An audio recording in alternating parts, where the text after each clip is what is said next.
Hello my dear students, welcome back to my YouTube channel. आज हम इस video lecture में एक क्वाड्रेटिक इक्वेशंस के रूट्स निकालना सीखेंगे बाय फैक्टराइजेशन मेथड। बहुत ही की कॉन्सेप्ट है क्वाड्रेटिक इक्वेशन, जो कि 10th क्लास का ही एक चैप्टर है।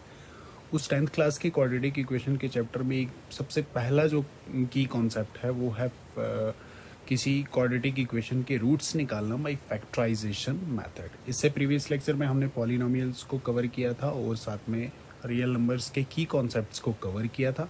आज हम इस वीडियो लेक्चर में क्वाड्रेटिक इक्वेशंस के रूट्स निकालना सीखेंगे बाय फैक्टराइजेशन मेथड। बहुत ही इम्पोर्टेंट है, बहुत बार एग्जाम्स में पूछा जाता है ये क्वेश्चंस। तो चलिए आज हम सीखते हैं कि किस तरह से किसी क्वाड्रेटिक इक्वेशंस के रूट्स निकालेंगे हम।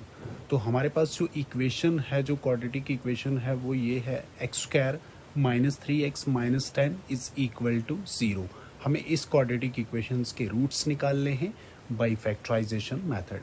तो फैक्टराइजेशन मेथड को समझने से पहले हम थोड़ा बहुत मिडिल टर्म को कैसे स्प्लिट करते हैं वो सबसे पहले हम सीख लेते हैं। तो चलिए देखिए, जो मिडिल टर्म है इस वाली इक्वेशन की वो है माइनस 3x।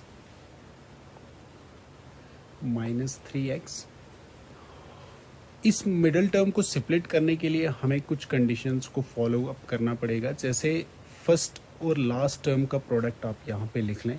फर्स्ट टर्म हमारी इस क्वाड्रेटिक इक्वेशन की जो है वो है एक्स स्क्वायर,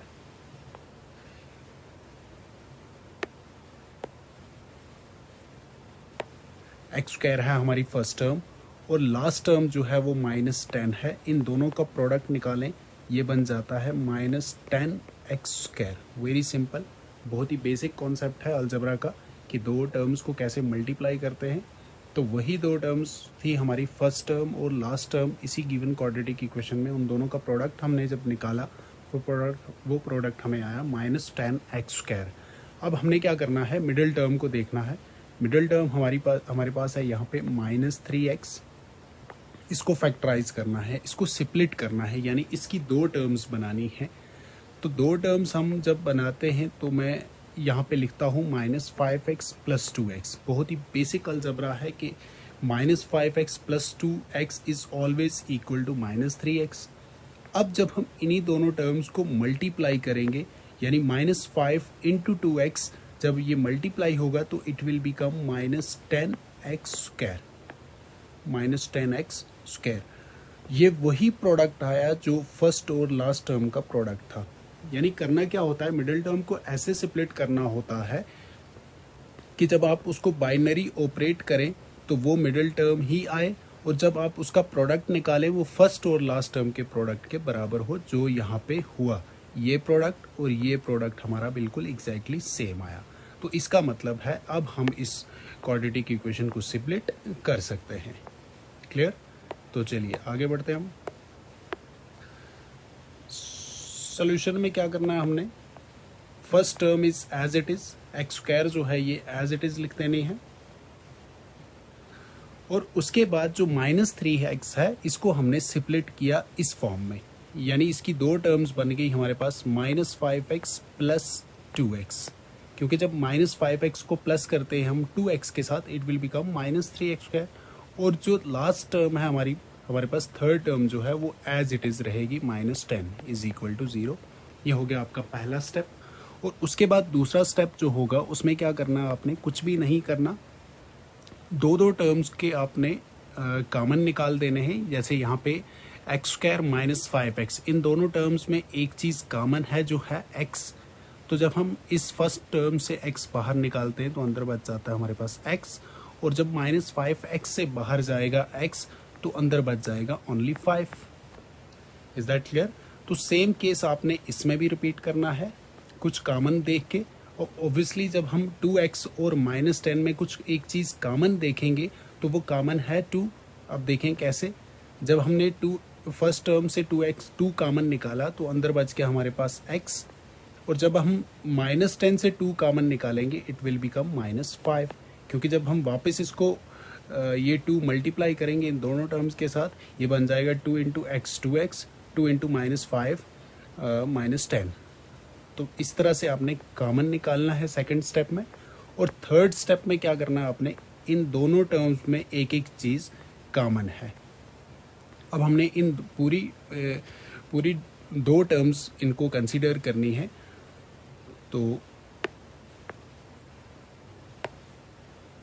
इस तरह से क्या हो जाएगा, अब इन दोनों में देखें आप x माइनस 5 इस वाली टर्म में भी है, इस वाली टर्म में भी x माइनस 5 है, और इस वाली टर्म में भी x माइनस 5 है। तो ये x माइनस 5 निकलेगा कॉमन। Is that clear? तो जब इसमें से x माइनस 5 कॉमन निकला, इसमें बच गया x, और इसमें जब हमें x माइनस 5 कॉमन निकला तो बच गया +2। तो इस तरह से ये हमारी इक्वेशन जो है ये फैक्टराइज हो गई। फैक्टराइजेशन मेथड से हमने इक्वेशन को फैक्टराइज कर दिया। अब जो ही फैक्टराइज हो गई तो हमें इसके रूट्स इजीली निकल जाएंगे।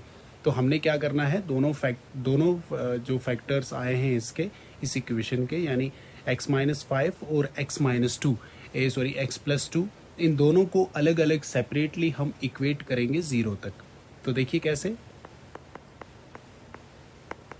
इधर x minus 5 is equal to 0 और x plus 2 is equal to 0। तो जब हम पहले वाले फैक्टर यानी x माइनस 5 को जब हम 0 तक इक्वेट करेंगे तो ये बहुत ही बेसिक चीज़ है ये।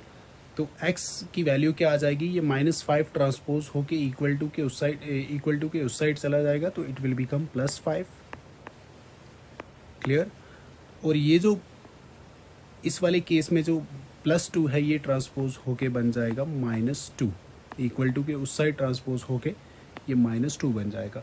तो यही जो दो वैल्यूज x की हैं इन्हीं को हम कहेंगे देयरफॉर रूट्स आर -2 and 5.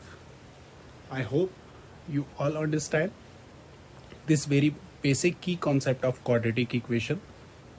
अगर किसी भी स्टूडेंट को कोई भी इसमें कोई क्वेरी या कोई क्वेश्चन है तो कमेंट बॉक्स में मुझे कमेंट कर सकते हैं और मैं आपको प्रॉपरली वहाँ पे रिस्पॉन्ड करूँगा। This is all for today. Thanks for watching. Thank you.